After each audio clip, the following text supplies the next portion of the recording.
I just got back from a run, and I thought that it would be a good time to sit down and just have a little chit chat, because we all know that Elise likes to have her girl talk, especially right after a run for some reason. That's like my trend.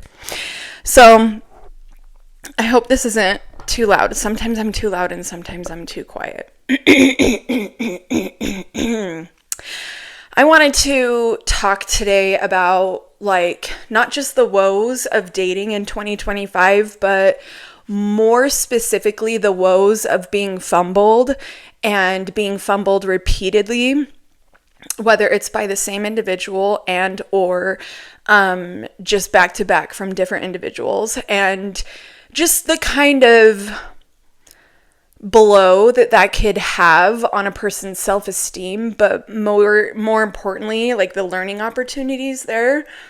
Because now, at the risk of sounding incredibly arrogant and just full of myself, it's fine. I'll do it. I'll do it for the rest of us. I consider myself a catch. I'm educated. I am getting educated. I am very goal-oriented, self-motivated, very driven. I take care of myself. So I'm really independent in all of the ways, which makes me a low maintenance partner, right? Like I don't require much from my partner as far as like emotional support, financial support, or really anything. Just be a good person and improve my life. That's really all. That's really all I'm asking for here. Not much. And so that's one of the reasons why I would consider myself a catch. Another reason is that I have like a really great personality.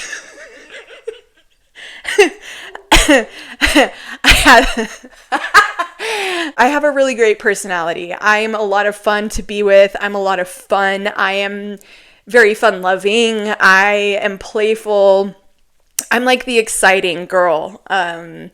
When you talk to me, when you go out with me, like there's a lot of excitement there. There's exciting energy, and if you can match that, we have a really kick-ass time. I would consider myself like intellectually stimulating as well, depending on the topic, if it's something that I consider myself confident in. But even if I'm not confident in the subject, I am really good at like asking questions to learn, and I want to learn. And so I know how to ask questions to learn about a topic that I'm not exactly like confident in. I do consider myself physically attractive, although most of my videos that I post, I probably don't look my best because, well, for multiple reasons. But when I am done up properly, just like my everyday look, very simple, low maintenance, no makeup look, glam. I'm a very simple girl. Like I do my hair very simply. I do my makeup very simply. I dress very simply, but I look put together and I look nice. And so I would consider, and I take care of myself. I am very physically active, although I do struggle with a lot of health complications that do impact my physical appearance. Like I'll have, like right now, I'm really swollen, and so like I'll go through phases of being swollen, but other than that, like I take care of myself. My body, on the other hand, will make decisions for me that will impact my health and appearance, but I eat healthy, I exercise, and I'm very physically active, and so like when we do things together, it will usually involve like moving our bodies, and I want to be out. I want to be in the mountains. I want to be on a trail. I want to be on a watercraft. I want to be on a watercraft in the mountains, and laughing and having a good time and being lighthearted and making life lighthearted and laughing at the hard things and laughing at life. And I just feel like that's the secret sauce. That's just the way to like survive life. is with an awesome sense of humor and just being able to laugh during really rough moments and rough times. And so let's see, what else? What else makes me a catch?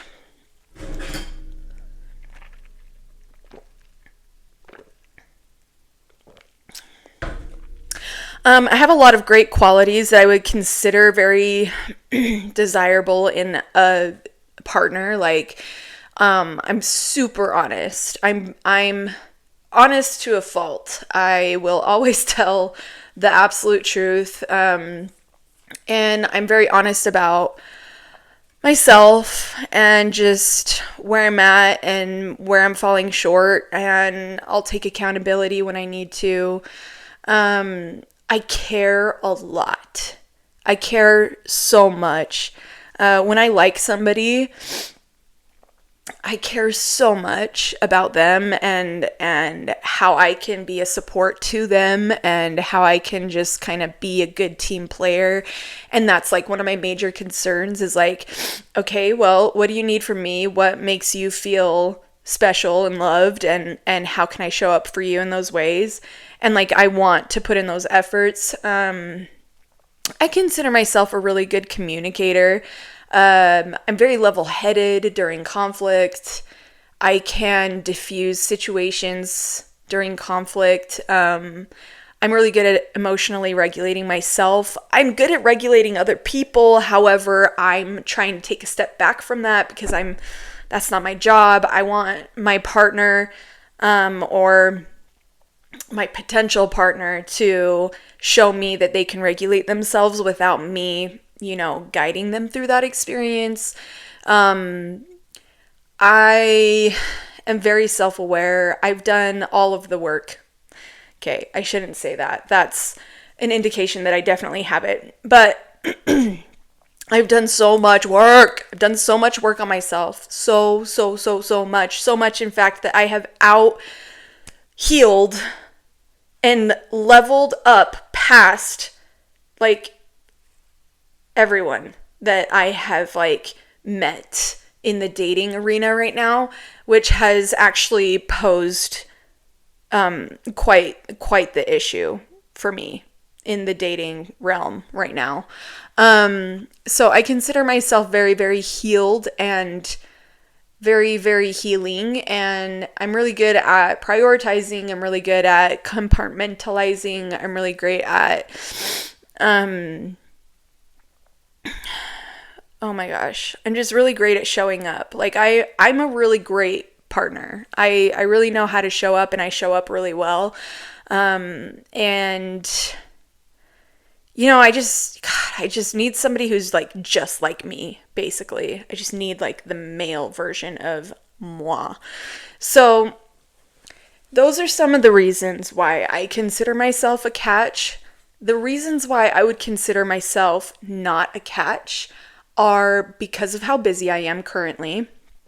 And basically, I'm a full-time student and full-time single mom. I rarely get breaks for my kids, and when I do get breaks for my kids, I'm packing in a lot of homework and a lot of clients. I'm an entrepreneur. I work from home and I take clients, and so that's another reason why I'm really busy. My free time is filled up with clients and homework. So it's really hard for me to make time and make space for a romantic partner. And that is a problem. So that's one of the reasons why I'm not, an ideal partner. Another reason is because I just don't really have the emotional capacity to deal with the hardships associated with partnership. So it's really like either I need the right partnership or no partnership at all. And so that's been my journey of figuring out, like, every person that I've dated up to now, obviously, was not the right partnership. And so along the way, I'm giving it time. I'm giving it ample opportunity to just show me what kind of partnership this is going to be, what it's going to require of me, how high maintenance is it, how much focus is it going to require of me, how much energy, how much effort. And if I don't feel like I can measure up to that, given my current life circumstances, then it's a no, then it's a pass. And that's not a reflection on that individual at all whatsoever. Like, I'm not throwing shade at anybody that I've talked to, that I've dated. They're all wonderful. I couldn't speak highly enough about them. I'm just saying that given my current life circumstances and me just being honest with myself and just realizing, like, I know what I need in a partnership, considering my current focus, my current goals, where I'm putting the majority of my efforts, my energy, my focus, and how demanding this potential partnership would be. And if I'm honest with myself, I can't show up at 100% of like what this partnership requires of me. So that's basically been my journey, and those are some of the reasons why I'm not an ideal partner. The last reason, and this is just due to, I guess I shouldn't say, I think it speaks for itself, but I am a single mom. And I have a lot of kids, and they're really young. So without having to explain that, I think that is self-explanatory enough. So the issue that I keep on facing is that I attract guys like right away, and it's not hard for me to like bait, hook, reel them in kind of thing. And it doesn't even require any effort. All I have to do is like be there and be myself. And they want me. The issue is that when they come into my space and they realize that I don't really need them, I don't require much from them, and they don't feel needed, they don't feel desired, they don't feel like they can fulfill their masculine needs and duties with me, that they kind of feel useless, and they feel small next to me, really. Some of the guys that I've dated, I feel like were maybe a bad choice as far as like we were not equally matched in okay, my eyeballs are itching. Oh, they're itching so bad. Ah! Okay, some of the guys that I've talked to, we were not equally matched as far as drive goes, and I think that was a major chasm between us. We didn't care to grow in the same ways. We didn't care to work in the same ways. We didn't care to put our focus and energy in the same areas. And just, I think that hobbies say a lot about a person, like what they do in their free time. And that's actually something that I ask a person when I'm getting to know them before I'll even agree to going out with them, is like, what do you do in your free time? Like, what are your hobbies? Because there are certain hobbies that will tell me everything that I need to know about whether or not we are compatible. So just figuring out how people use their time, where they put their focus, what is important to them, what they're working on, what goals they're working towards, and those things. When I outdrive them, then there's an issue. Not necessarily, there is an issue for me, obviously, like that gives me the ick, but it's a huge issue for the man. Even though initially that's what he was attracted to me for, that's ultimately what ends up driving him away from me, is the fact that I am so driven and I am so focused, and I don't waste time, and I'm not lazy, and I'm not, stagnant. And that makes them feel small and insignificant. So it's just like a bad match. It's a bad combination. I'm not throwing shade. I'm just saying that is a discrepancy. To offer new perspective on women who are single later in life, or women who have remained single until later in life, I think there's a lot of those women, and now I'm one of them. I think that we are misrepresented, disgustingly misrepresented. Now that I'm here, now that I've joined this club, I'm I'm like, oh my God, like the world could not be more wrong about women who are single and women who stay single. The reason why women in my position are single and they're staying single is because, you know, we have found a way to do life without a man. And so we don't actually need a man. And men who come into our lives, we're excited about them. We like them. We want them around. We want them in our lives. But that's just not enough for a lot of these men. They want to feel needed, or they need to feel needed. And that's what makes them feel like they have a purpose and they feel important and special, and they don't feel important or special enough just being themselves and just showing up as themselves and not providing anything other than just awesome company. And so the unfortunate reality is not necessarily that these women are driving these men away with, you know, major flaws or gross, scary traits. It's more that these women just, they have figured out life and they don't have any space in their life where they need to fill it with a man or a partner. It's just a man or a partner would be a great addition, just for the sake of having great company and a best friend to do life with. And that just doesn't seem to be enough for these men right now. 2025, the men who are available is just, it's not sufficient for them. The other thing is that these women are so great. They are so great. And they are so wonderful. And they are so wifey. Like, absolutely, totally wife material. And the issue is that the majority of the men are freaked out by that because they are intimidated by the growth that it will require of them to step up to that position, to match her energy, to match her greatness. And you know, I think that these men are selling themselves short when they decide like, oh, I'm not up to that, and then they'll, you know, deflect and project onto the woman saying, oh, she's too much, or, you know, she is asking too much of me, or this or that or the other, when in reality, she probably wasn't even asking anything. He just knew instinctively that in order to match her greatness, that he would have to level up.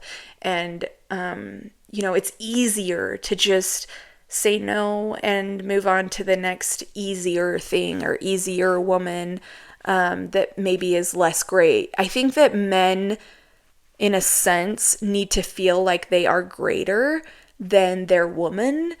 And this is not, like I said, this is not me throwing shade. I think this is just observation, like pure observation, just neutral perspective here is like, I think that maybe one of the masculine needs is to feel bigger and better than their partner, or in some way, shape, or form feel equally matched. And if they know that they're not equally matched, then they just dip because they don't want to do the work to level up. They'd rather just find somebody that they feel like they don't have to level up for. These are my observations. I'm not a professional. I'm a professional at dating in 2025. I am not a professional in the field of, you know, psychology. Not yet, at least. Those are the issues, I think, with dating in 2025 is women just getting their life together to the point where a man doesn't feel needed enough, and so he goes where he feels needed. Also, women being so great that a man recognizes that he would have to level up to match her greatness, and he'd rather not do that. And so he'd rather find somebody who matches his greatness or is, slightly below, so that he does feel great and special and needed and important and special. The other issue, and this is going more into psychology and just like my deep thoughts and revelations, is that I just feel like the men that I am encountering just don't really want to look inward. And I feel like I have been misrepresented quite a bit by a lot of the men that I've dated recently. I feel like I am completely and entirely misunderstood. I feel like they don't know me at all, and I feel like I'm being accused of things that are just completely false. And like, I'm not gonna go above and beyond to prove them wrong. I'm not gonna explain myself to them. I'm not gonna, argue with them or fight for myself and my reputation. Although my reputation is important to me, I just feel like what it really comes down to is that these men are not looking inward, and they're assuming that they know a situation that they don't know anything about. And they're assuming that they know a person that they don't know anything about. And they're assuming that they understand me and they know me, and they don't. And to me, that just is an implication of a lack of depth on the individual's part. Like, you can only meet others as deep as you meet yourself. And so if a person is that superficial and they think that they can draw all these conclusions based on minimal interactions and not even asking good questions, just assuming what they know based on what they know from other people, right? Or I don't even know, just like the minimal interactions that we've had, like, to me, that just signifies lack of depth and emotional immaturity and an inability to look inward at yourself. Because when you know yourself on a really deep level, you know that there's no way in hell that you can possibly understand another person or know them even. And the older that I get and the more experienced that I become with meeting people in the deep end, is like, we are oftentimes very wrong about people. And so when I hear people say like, oh, I'm always right about people, or oh, I can read people really well, and when I have people telling me what they know about me without knowing it about me, when they assume things about me and they're telling me about myself, and they're just dead wrong, that just shows me that they don't really know themselves. Because when you take the time to get to know yourself, you come to realize that people are actually incredibly complex. And when there is something that they tell you that kind of comes as a surprise or is unexpected, then that's something that's worth diving deeper into and asking them better questions, getting to know their why. Why is this? Why are you like that? Why did that happen? Why did you say that? Where did that come from? And just like putting yourself in their position. And that comes from a place of emotional maturity. That comes from a place of emotional growth that a lot of people are just lacking nowadays. And so it's really difficult when you get to a point where you have grown and you have outgrown the people around you, and you've leveled up and you have out-leveled the people around you. Maybe I'm not the smartest person in the room. Maybe I'm not the prettiest person in the room. Maybe I'm not the thinnest or have the biggest size here or the biggest lips. What are the other things that we're all competing over? Maybe I don't have the biggest following. Maybe I don't have the biggest social media following. Maybe I don't have a lot of any letters after my name yet. Maybe I haven't, accomplished as much as anybody else in the room. But I sure as hell have met myself at a very, very deep level. And that has put me in a position that has actually set me up on higher ground. I just feel like I see clearer and I see more and I see people and I understand and I'm able to just meet them where they're at. And it's difficult when you can meet anybody where they're at, because I've already met myself at all of the depth. I've gone all the way to the deep end. I've touched the ground here. I have touched the bottom of the ocean inside myself, okay? What I don't like is like feeling like I can outswim everybody that I'm talking to. And that's something that's kind of discouraging and lonely. It's a lonely feeling, realizing like, okay, well, let's just see how far we can swim together. And just being terribly disappointed when we realize we actually can't swim that far. We can swim like 500 meters, 100 meters. I'm at like 200 million meters. That's my record. Like, what's yours? And it's just, I don't like that. And it's just sad and it's lonely and it's discouraging. And I mean, I can go and accomplish all of the things. I can go get the degrees and it's still gonna bother me. It's still gonna bother me if somebody can't outswim my depth. It's still gonna bother me if somebody can't swim at least to my depth. Meet me at my depth. I can meet you at your depth. Can you meet me at mine? I want that. That's what I want. I don't want somebody who's accomplished. I don't want somebody who's smart. I do want these things, right? Like I do want all the, I want somebody who's smart. I want somebody who's accomplished. I want somebody who shares the same lifestyle and hobbies as me, uses their time the way that I use my time, community oriented and wants to build something meaningful. And I want somebody who can keep up with me on the trails. I want somebody who can laugh at life with me. And I want somebody who enjoys my company as much as I enjoy theirs. And I want us to match each other's energy. I want us to have fun together. I want our conversations to be deep and intellectually stimulating, but also fun and lighthearted and peaceful and easy and effortless. And I just want like this friendship and I want it to flow. But there's like, I've had bits and pieces of all that with so many other guys.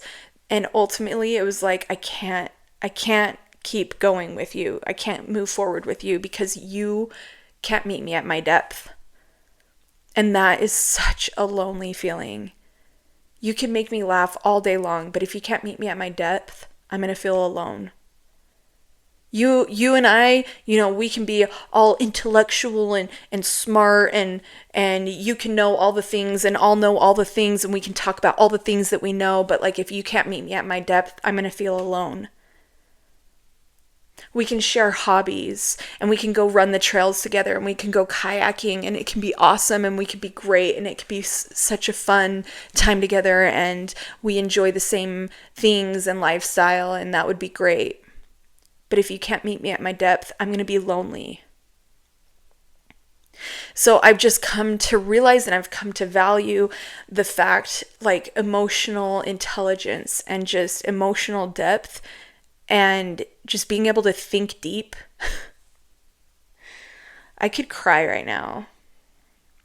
And although I have discovered and built an incredible community of women who are really deep and have absolutely traveled to my depths and probably far beyond, I'm just not finding that in potential partners. And that's a really sad and scary and discouraging reality and thought. And I'm just starting to realize that women who are single, who have been single, and who have been single for a long time, there's just probably so much magic within that individual. So much so that it's going to be really hard for her to find somebody who can match her magic, that she can actually create a partnership with. And that is the reality. That is the truth.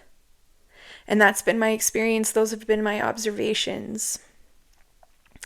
And I realize, like, I might say some things here and there that might sound like I'm throwing shade or I'm casting judgment or, I'm assuming things or I'm taking a position of authority where I shouldn't. And I assure you, like, those are not my intentions at all. I really do think very highly of people. I think very highly of the individuals that I have come into contact with, that I've dated. I just also want to be able to speak. I just really want to be able to speak to these subjects without people being offended. I realize that that's probably not going to happen, but these are just simply one girl's observations, one girl's experiences. It's not a blanket statement. It doesn't mean that this is true for all people, all men, always, everywhere. If you're watching this and you are one of those magical women that I've referred to, and you just are feeling so overwhelmed with the dating scene and the dating experience, and just, constantly being fumbled and having your self-esteem get scuffed up a bit every time you get fumbled, and fumbled by really great people, really great men with a lot of great potential, and you're feeling frustrated and you're feeling down. I feel like I see you, and I feel like I can see that there's something bigger going on. There's so much more to the picture that we don't understand, that we don't comprehend, and I just feel like there's just so much magic within you. It's likely your magic and your light and your greatness that is terrifying and intimidating. And it's not your job to mother a person into feeling confident enough to be with you. It's not your job to emotionally regulate a person who's feeling insecure about your magic and about your greatness. Your job is just to be. Your job is just to be, and to allow another person to be, and for you two to just be together and just enjoy each other's greatness and just be. It should be simple. Should be, but it's not, unfortunately. That's all for today. Okay, love you. Bye.